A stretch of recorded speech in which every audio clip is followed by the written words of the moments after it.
नास्ति सांख्यसमं ज्ञानं नास्ति योगसमं बलम् अत्र वः संशयो मा भूत् न ज्ञानं सांख्यं परं स्मृतम्। ॐ शान्तिः शान्तिः शान्तिः।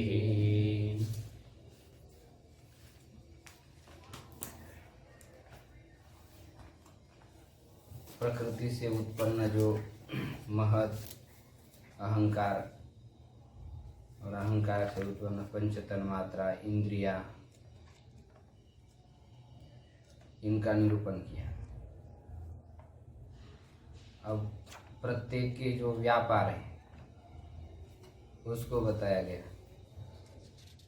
कि कौन से तत्व किस व्यापार को करता है, ये बताया।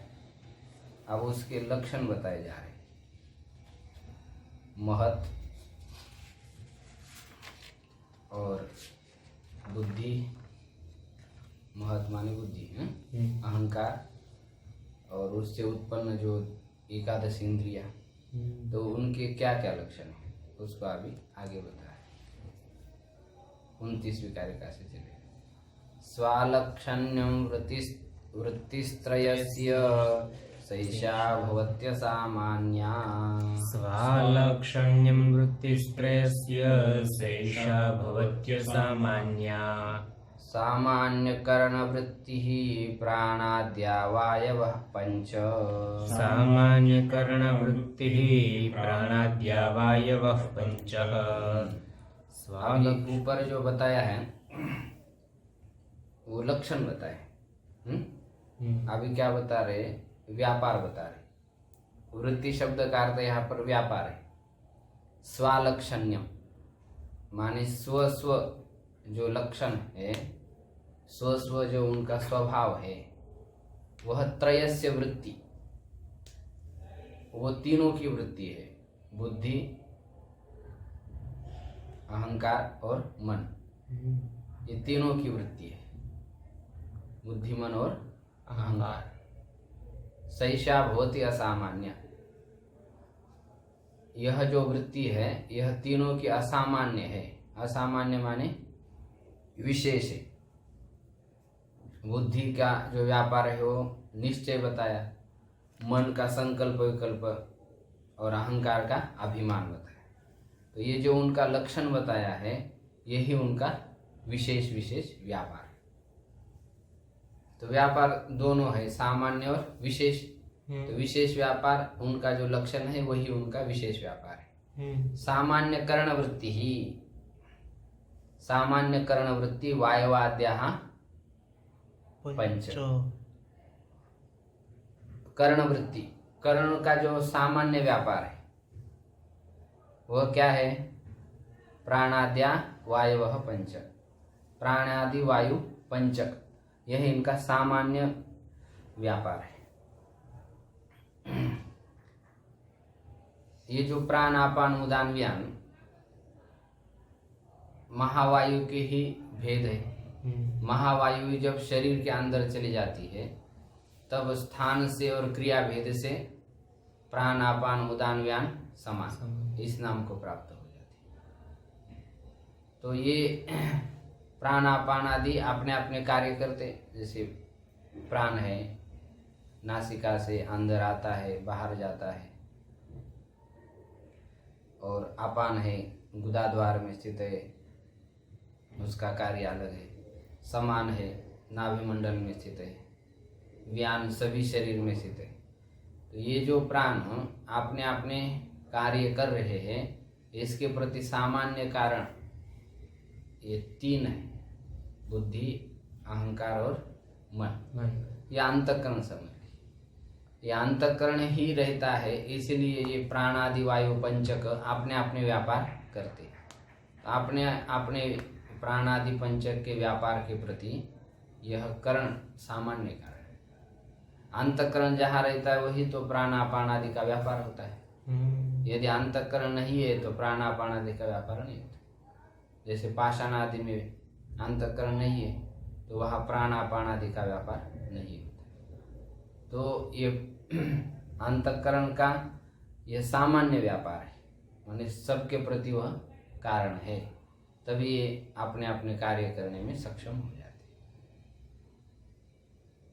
तो अंतःकरण का सामान्य व्यापार वायुवादी पंचक को अपने अपने कार्य में प्रेरित करना है, और उसका विशेष व्यापार है, अपना अपना जो लक्षण है वही उसका विशेष व्यापार है, ये बताया।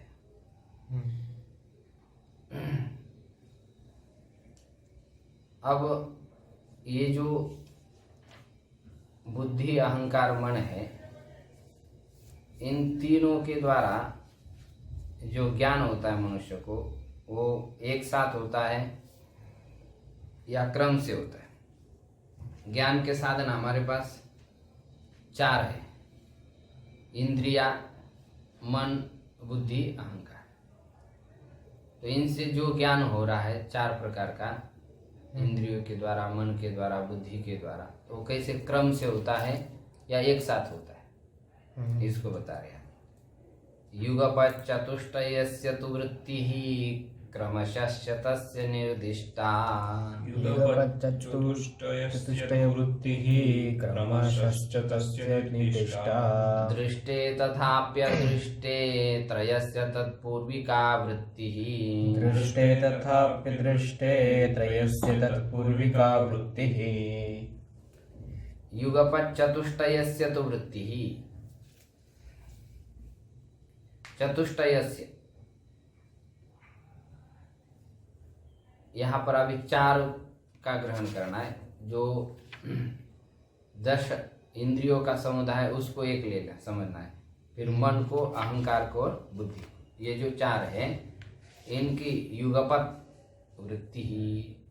इनकी युगपत माने एक साथ व्यापार होते कभी कभी, और कभी कभी कैसे होते क्रमशः, कभी कभी क्रमशः भी उसका व्यापार हो जाता है। जैसे अंधेरे में आपने सांप को देखा या शेर को देखा, तो उस समय क्या हो जाता है, तुरंत ही इंद्रियों का अपना व्यापार, जो भी इंद्रिय, चक्षुर इंद्रिय है, उसके तुरंत उसको बोध हो जाता है ये सिंह है।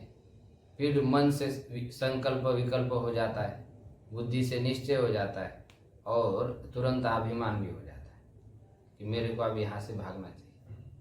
तो ये जो ज्ञान होता है ये क्रमशः नहीं होता है, एक साथ ही हो जाता है। ऐसे कुछ आकस्मिक जो भयावनी घटना हो जाती है, तो उस समय इन 4 करणों के द्वारा एक साथ ज्ञान हो जाता है, उसमें कोई क्रम नहीं। यद्यपि नैयायिक लोग कहते हैं कोई भी जो ज्ञान होता है वह क्रम से ही होता है। हाँ, उस क्रम का आपको ज्ञान नहीं होता है, तो इसलिए आप कहते हैं कि एक साथ मेरे को सब ज्ञान हो जाए। जैसे हम बैठे बैठे टीवी देख रहे हैं या टेलीविज़न सुन रहे हैं, और भोजन भी कर रहे हैं, किसी से बातचीत भी कर रहे हैं, किसी की बात भी सुन रहे हैं, तो उस समय व्यक्ति को क्या लगता है, मैं इतने सारे कार्य एक साथ कर रहा हूँ, लेकिन एक साथ नहीं होता है, वो क्रम से ही होता है। नैयायिक लोग दृष्टांत देते हैं 100 पत्र भेदन न्याय। जैसे 100 पंखुड़ियाँ एक साथ रखी जाए और एक साथ सुई से मारी जाए, तो उस समय क्या हो जाता है, लगता है कि एक साथ ही भेदन हो गया, लेकिन वो जो भेदन होता है वो क्रम से होता है। पहली पंखुड़ी, फिर दूसरी, तीसरी, चौथी, लेकिन वो इतने तेजी से होता है कि मनुष्य को लगता है एक साथ मैंने भेदन कर दिया। तो ऐसे ही एक साथ कोई ज्ञान नहीं होता, क्रमशः होता है। युगपच ज्ञानानुपत्ति मनसो लिंगम, एक साथ मनुष्य को ज्ञान नहीं होता है, यह मन होने में लिंग कारण है, ऐसा बता दिया। लेकिन उसका खंडन यहाँ पर कर दिया सांख्य में, नहीं, ज्ञान, कई ज्ञान होते हैं वो एक साथ ही हो जाते, और कई ज्ञान कैसे होते, क्रमशः हो जाते। जैसे अंधकार में चोर को देखा, तो उसके बाद उसके हाथ में क्या है इसका ज्ञान हो गया, ये क्या चाकू है या लाठी है, ऐसा संकल्प विकल्प हुआ। फिर उसके बाद निश्चय हो गया कि नहीं, ये अवश्य चोर ही है, इसके हाथ में चाकू है, ये मेरे तरफ आ रहा है। फिर सोचता है नहीं, अभी भागना चाहिए। इस प्रकार यहाँ पर जो ज्ञान हुआ वो कैसा हो गया, क्रमशः हुआ, 4 इंद्रियों के द्वारा। तो कई जगह पर युगपद हो जाता है और कई जगह पर क्रमशः होता है। युगपद चतुष्टयस्य तो वृत्ति क्रमशस्य तस्य निर्दिष्टा, और क्रमशः भी उन चतुष्टय की वृत्ति कही गई, माने व्यापार कहा गया है, देखा गया।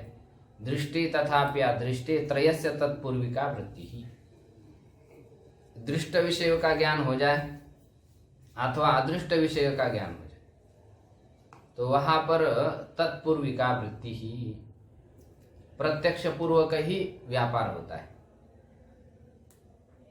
इंद्रियों का या मन बुद्धि अहंकार का जो व्यापार हो रहा है वो प्रत्यक्ष पूर्वक होता है।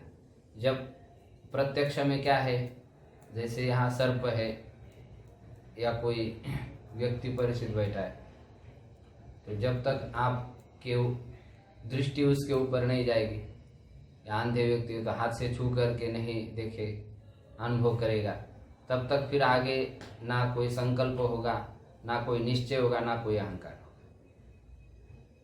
तो कोई भी निश्चय अहंकार या संकल्पात्मक ज्ञान उत्पन्न होने के लिए पहला प्रत्यक्ष इंद्रिय सन्निकर्ष होना चाहिए, तभी फिर आगे के ज्ञान उत्पन्न हो जाते। तो दृष्ट माने प्रत्यक्ष ज्ञान हो अथवा अप्रत्यक्ष ज्ञान हो, किसी वस्तु का अप्रत्यक्ष होता है, साक्षात प्रत्यक्ष तो नहीं होता है, किंतु पहले उसके लिए भी प्रत्यक्ष ज्ञान होना चाहिए। जैसे वह्नि का ज्ञान होता है तो पहले धुएं का ज्ञान होना चाहिए, तभी फिर अप्रत्यक्ष वह्नि का ज्ञान होता है। ऐसे शब्द से जो शाब्द बोध होता है तो उसके लिए भी पहले शब्द का तो प्रत्यक्ष होना ही चाहिए, ये प्रत्यक्ष ही है। तो उसके बाद उससे जो ज्ञान अर्थ का ज्ञान होता है वो शाब्दी प्रमा है, तो वो अप्रत्यक्ष वस्तु है। जैसे स्वर्ग में अप्सराएं हैं, इंद्र के हाथ में वज्र है, स्वर्ग में अमृत है, तो ये देखा तो नहीं, लेकिन अमृत शब्द का प्रत्यक्ष हुआ, इंद्र शब्द का प्रत्यक्ष, उसके बाद आपको उस अप्रत्यक्ष का ज्ञान हो। तो दृष्ट तथा अदृष्ट में जो तीनों की जो वृत्ति है, व्यापार है मन बुद्धि अहंकार का, वो तत्पूर्वक ही होता है, माने प्रत्यक्ष पूर्वक ही होता है। इसलिए प्रत्यक्ष को मूर्धन्य प्रमाण कहा जाता है। प्रत्यक्ष पूर्वक ही अन्य सारे प्रमाणों की प्रवृत्ति हो जाती है, इसलिए प्रत्यक्ष सारे प्रमाणों में प्रबल प्रमाण होता है। तो कई जगह पर युगपद भी इसकी प्रवृत्ति होती है और कई जगह पर क्रमशः भी हो जाती है, ये यहाँ पर बताया। और जो तीनों की जो वृत्ति होती है, व्यापार होता है, वो प्रत्यक्ष पूर्वक ही होता है, मन बुद्धि अहंकार। अब ये जो युगपद या क्रमशः जो ज्ञान होता है, ये तीनों इंद्रियों के द्वारा तो सभी वस्तुओं का ज्ञान होता है।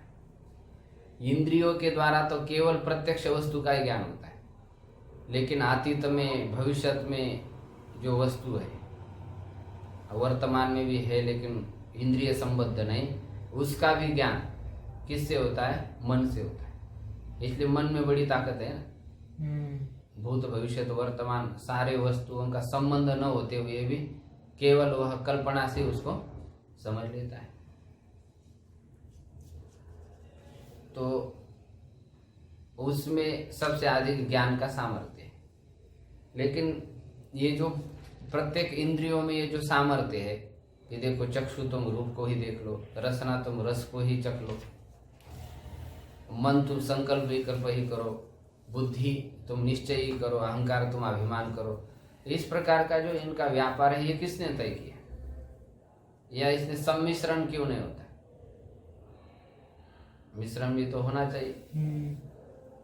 तो कह रहे हैं इनमें मिश्रण नहीं होता। ये प्रत्येक अपने अपने जो व्यापार है, ये सृष्टि के आदि काल में एक दूसरे को देख करके इनके हो जाते हैं। जैसे कई क्रिकेट मैच आदि खेलने के लिए निकलते हैं, तो जो कोई गेंद डालेगा, कोई बैट खेलेगा, ये सब पहले से क्या हो जाता है? निश्चित हो जाता है। फिर उसके बाद प्रांगण में जाने के बाद किसी को कहना नहीं पड़ता है, वो सब एक दूसरे का रुख देख करके, भाव देख करके वो अपना अपना कार्य करते हैं। गेंद वाले गेंद डालते हैं, बैटिंग वाले बैटिंग करते हैं, तो उसमें कोई संकर नहीं होता है। ठीक इसी प्रकार यहाँ पर भी सृष्टि के आदिकाल में जब सृष्टि पैदा नहीं हुई, तब ये इंद्रिया, मन, बुद्धि, अहंकार एक दूसरे के संकेत को देख करके वो अपने अपने कार्य में लग जाते, उसमें कोई संकर नहीं होता है। स्वाम स्वाम प्रतिपद्यन्ते परस्पराकुत हेतुकाम वृत्तिम। स्वाम स्वाम प्रतिपद्यन्ते परस्पराकुत हेतुकाम वृत्तिम। पुरुषार्थ एव हेतुर्न केनचित् कार्यते करणम्। पुरुषार्थ एव हेतुर्न केनचित् कार्यते करणम्। स्वाम स्वाम माने अपनी अपनी, परस्पर अकुत हेतु काम वृत्तिम प्रतिपद्यन्ते। परस्पर एक दूसरे के जो विषय होते हैं, तो ये एक दूसरे का संकेत को समझ जाते हैं। कौन? ये इंद्रिया है। एक दूसरे के, या आकुत शब्द का अर्थ यहाँ पर संकेत है, अभिप्राय है या इशारा है। तो उसको समझ करके ही इनकी अपनी अपनी वृत्ति माने व्यापार हो जाता है, या अपने अपने व्यापार को प्राप्त हो जाते हैं, अपने अपने व्यापार को करने लग जाते हैं। तो फिर ये अपने अपने व्यापार को क्यों करते हैं? इनको किसी ने प्रेरित किया होगा, तभी अपने अपने व्यापार में प्रवृत्त होगी। कोई ना कोई चेतन होगा। अब जो चेतन है वो तो असंग है, ना वो किसी को इशारा करता है, ना किसी के साथ संबंध रखता है। तो फिर इनको प्रेरणा देने वाला कौन है कि तुम इस कार्य को करो? पुरुषार्थ एव हेतु न केनचित् कार्यते करणम्। पुरुषार्थ ही इनके अपने अपने व्यापार के प्रति कारण है। पुरुषार्थ शब्द का अर्थ भोग और मोक्ष। सुख दुखान्यतर साक्षात्कारः भोगः, और मोक्ष माने दुख की आत्यंतिक निवृत्ति, अपवर्ग। यही पुरुषार्थ ही इनके अपने अपने कार्य करने में हेतु है। न केनचित् कार्यते करणम्। इन इंद्रियादिकों के व्यापार को किसी चेतन के द्वारा नहीं किया जाता, चेतन के द्वारा प्रेरित नहीं किया जाता है, ना ईश्वर के द्वारा प्रेरित किया जाता है, ना पुरुष के द्वारा प्रेरित किया, ना कोई इंद्रिया भी परस्पर में प्रेरित करती है। पुरुषार्थ, भोग और अपवर्ग रूप पुरुषार्थ ही इनको अपने अपने कार्य में प्रवृत्त कराते। तो किसके कौन से कार्य है इसको और स्पष्ट कर रहे हैं।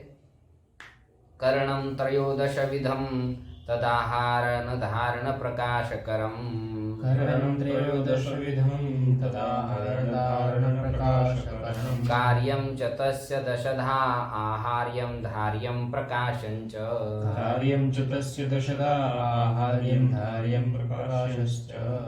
करणं त्रयोदश विधम। करण कितने हैं? त्रयोदश, 13।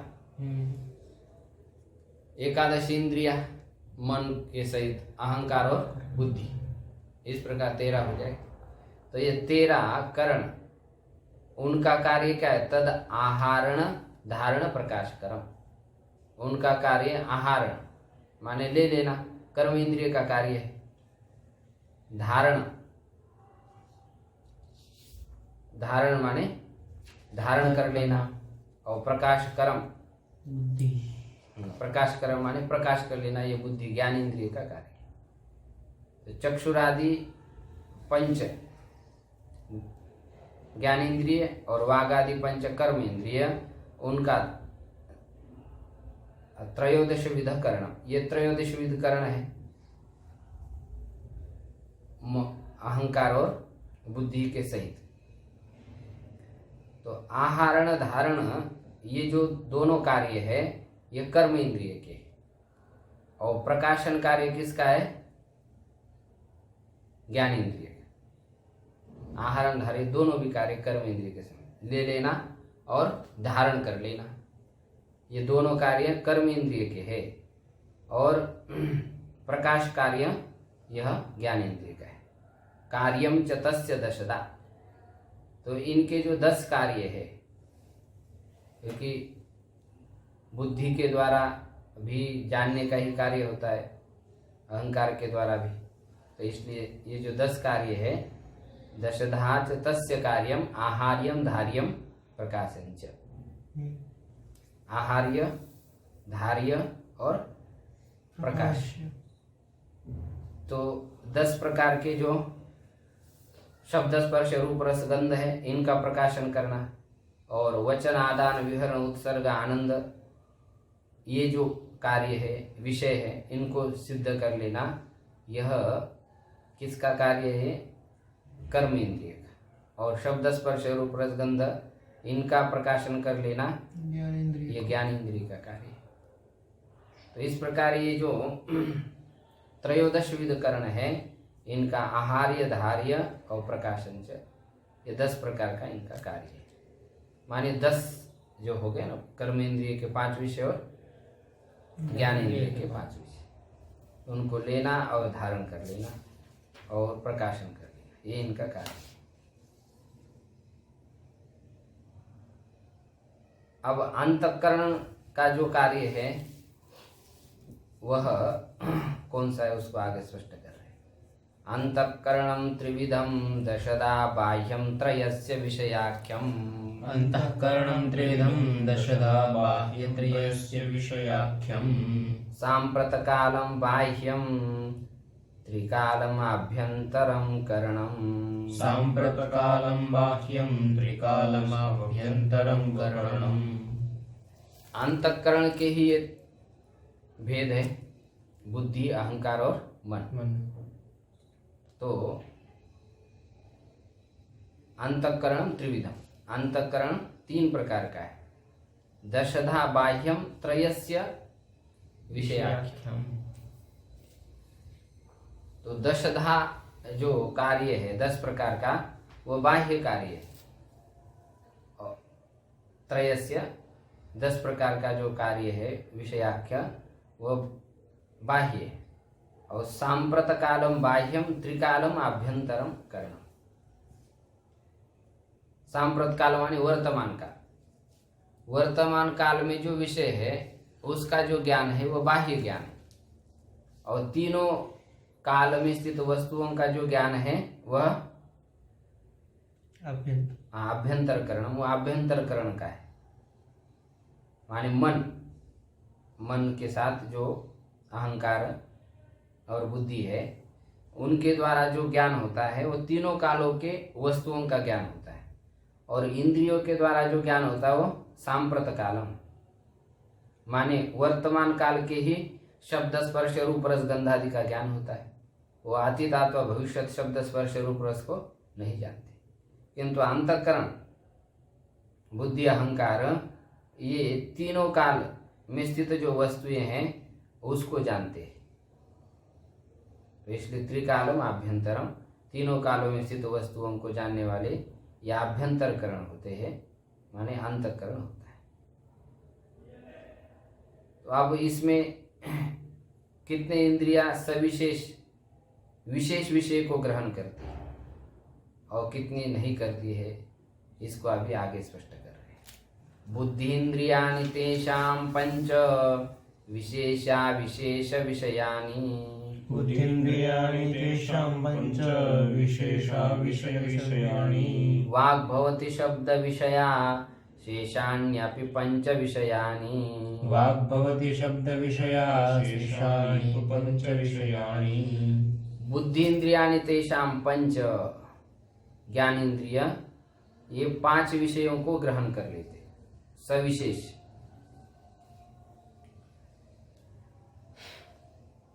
और अविशेष विषया, सविशेष और अविशेष विषयों को ग्रहण करते। सविशेष और अविशेष, इसका अर्थ है कि जिस शब्द स्पर्श रूप रस गंध में सुख दुख मोह होता है, उस विषयों को कहते सविशेष। और जिस शब्द स्पर्श रूप रस गंध में सुख दुख मोह नहीं होता है, जैसे हम लोग जिस विषयों का सेवन करते हैं उसका सेवन करने के बाद क्या होता है, सुख दुख अथवा मोह होता है। लेकिन देवताओं के जो शब्द स्पर्श रूप रसगंध होते हैं उनको उपभोगने से ये जो जैसे सामान्य मनुष्य को सुख दुख का मोह होते ऐसे नहीं होते। इसलिए उनके जो शब्द स्पर्श रूप रसगंध है वो अविशेष विषय माने गंध जो सूक्ष्म तन मात्राएं हैं उन तन मात्राओं में स्थित जो शब्द स्पर्श रूप रसगंध है उसको देवता लोग उपभोगते हैं, इसलिए उनमें सुख दुख आदि नहीं होते, इसलिए उनको अविशेष कहते हैं। और मनुष्यों के जो विषय है उसमें सुख दुख का मोह होता है, इसलिए उसको विशेष कहते हैं। तो ये ज्ञान इंद्रिया जो मनुष्यों की है वह सविशेष विषयों का ग्रहण करती है और देवताओं की जो इंद्रिया है वो निर्विशेष विषय को ग्रहण करती है जिसमें सुख दुख का मोह नहीं होता है। वाक भौतिक शब्द विषय, वाणी केवल शब्द का विषय होती है, शब्द का विषय, शब्द उसका विषय होता है। वाणी के द्वारा केवल शब्द बोला जाता है, अन्य विषय ग्रहण नहीं किए जाते। लेकिन बाकी जो इंद्रिया है वो पांचों विषयों को ग्रहण करती है। शेषान्यापि पंच विषय, शेष जो इंद्रिया है वह पंच विषयों को ग्रहण कर लेती। पानी पाद पायु उपस्थ जो संज्ञक इंद्रिया है वह पांचों विषयों को ग्रहण कर पाती, माने जिसमें पांचों विषय स्थित है। जैसे एक पुस्तक है, इसमें शब्द भी है, स्पर्श भी है, गंध भी है, ये सब विषयों को ग्रहण कर लेती है। अन्य चार इंद्रिय तो पांच विषयों से युक्त विषयों को ग्रहण करती है अन्य चार इंद्रिय। और वाक जो है वह केवल शब्द को ही विषय करता है, अन्य उसमें स्थित विषयों को वो ग्रहण नहीं करता।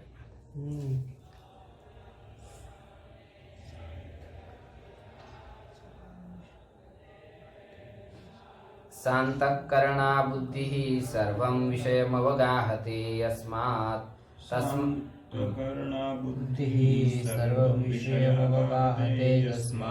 तस्मात् त्रिविधं करणं द्वारि द्वाराणि शेषाणि।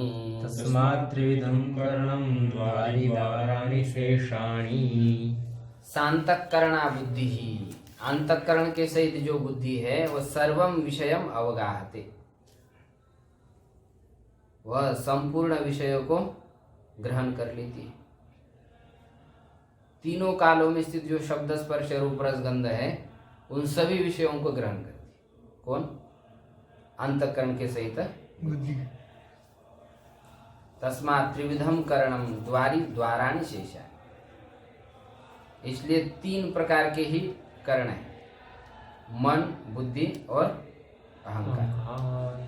तो ये द्वारी है, द्वारी मानी प्रधान है, और बाकी जो है वो कहे है द्वाराणी। द्वार शब्द का अर्थ अप्रधान है, गौण है।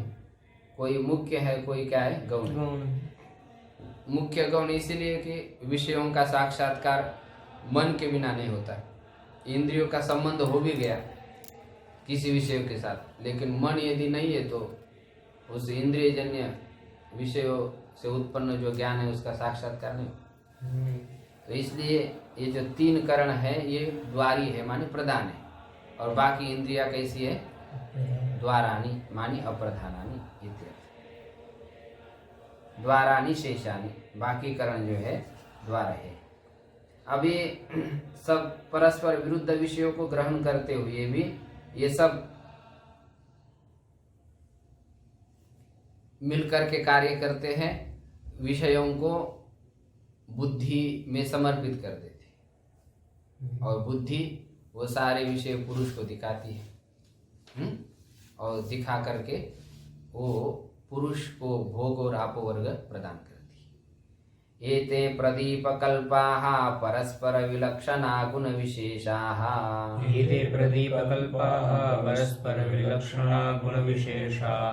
कृत्स्नं पुरुषस्यार्थं प्रकाश्य बुद्धौ प्रयच्छन्ति।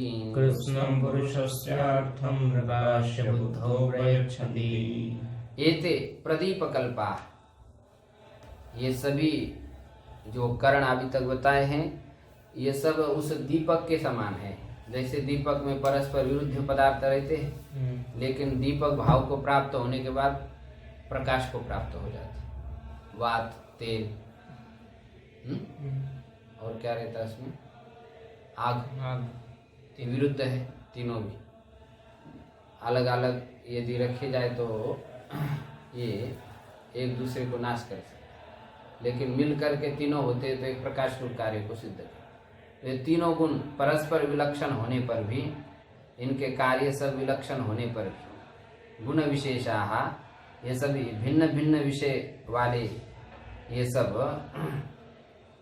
इंद्रियादिक क्या करते हैं, कृत्स्नम पुरुषस्य अर्थम, संपूर्ण पुरुष का जो अर्थ प्रयोजन है, बुद्धि इंद्रिय, कर्मेंद्रिय, अहंकार, मन, ये सब स्वम स्वम अर्थम, अपने अपने जो विषय हैं उसको पुरुषस्य प्रकाश, पुरुष को प्रकाशित करके बुद्धौ प्रयच्छन्ति, बुद्धि में स्थित कर देते हैं। और बुद्धि में जो विषय स्थित होता है उसी को पुरुष उपभोगता है। पुरुष उसका दृष्टा होता है ना, भोक्ता होता है। ये सब बाह्य विषय पुरुष के द्वारा ही प्रकाशित है, लेकिन इन विषयों से पुरुष बंधता नहीं। पुरुष कौन से विषय से बनता है, जब इन त्रयोदश करणों के द्वारा विषयों को ग्रहण किया जाता है और वो विषय बुद्धि में स्थित हो जाते, तो बुद्धि में प्रतिबिंबित जो विषय है उसको पुरुष देखता है, माने प्रकाशन करता है, तो उसका उसमें अभिमान हो जाता है। तो वही पुरुष का भोग है, उसका अभिमान कर लेना ही पुरुष का भोग है, और अभिमान से रहित हो जाना यही क्या है, मोक्ष। तो अज्ञान काल में जब तक पुरुष का यथार्थ ज्ञान नहीं होता है तब तक भोग होता रहता बुद्धि के द्वारा, और जब मनुष्य इन तत्वों को यथावत जान लेता है दीर्घ काल तक अभ्यास करके, तब इस बुद्धि में स्थित जो भोग है, इस भोग का संबंध विच्छेद पुरुष के साथ हो जाता है। माने विषय ही अपने आप क्या हो जाते, शांत हो जाते, तो पुरुष अपने स्वरूप में स्थित हो जाता है। इसी को कैवल्य कहते, इसी को मोक्ष कहते। तो ये जो पुरुष को मोक्ष प्राप्त होता है, ये मोक्ष कौन प्रदान करता है? तो भोग भी बुद्धि प्रदान करती है, और मोक्ष भी कौन प्रदान करती है? बुद्धि ही प्रदान। सब कुछ कराने वाली कौन है? बुद्धि है। पुरुष कुछ नहीं करता, पुरुष निष्क्रिय है। सर्वं प्रत्युपभोगं यस्मात् पुरुषस्य साधयति बुद्धिः।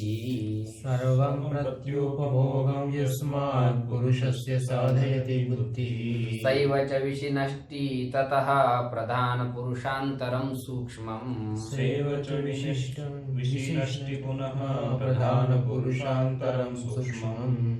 सर्वं प्रत्युपभोगम,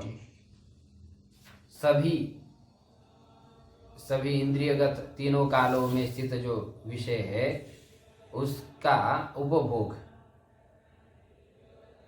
पुरुषस्य साधयति बुद्धि, पुरुष के लिए बुद्धि साधयति माने सिद्ध करती है, प्रदान करती है, संपादन करती है। जो देवता, मनुष्य, तिर्यक आदि योनियों में पुरुष है, उन सभी पुरुषों को बुद्धि इंद्रिय, कर्म इंद्रिय के द्वारा ये अंतःकरण से युक्त जो बुद्धि है वही उपभोग कराती है। सर्वम प्रत्युपभोगम साधयति। सैव च विशिनष्टि, और वही बुद्धि क्या करती है? प्रधान और पुरुष का जो अंतर है उसको सिद्ध कर देती है। वो सूक्ष्म अंतर है।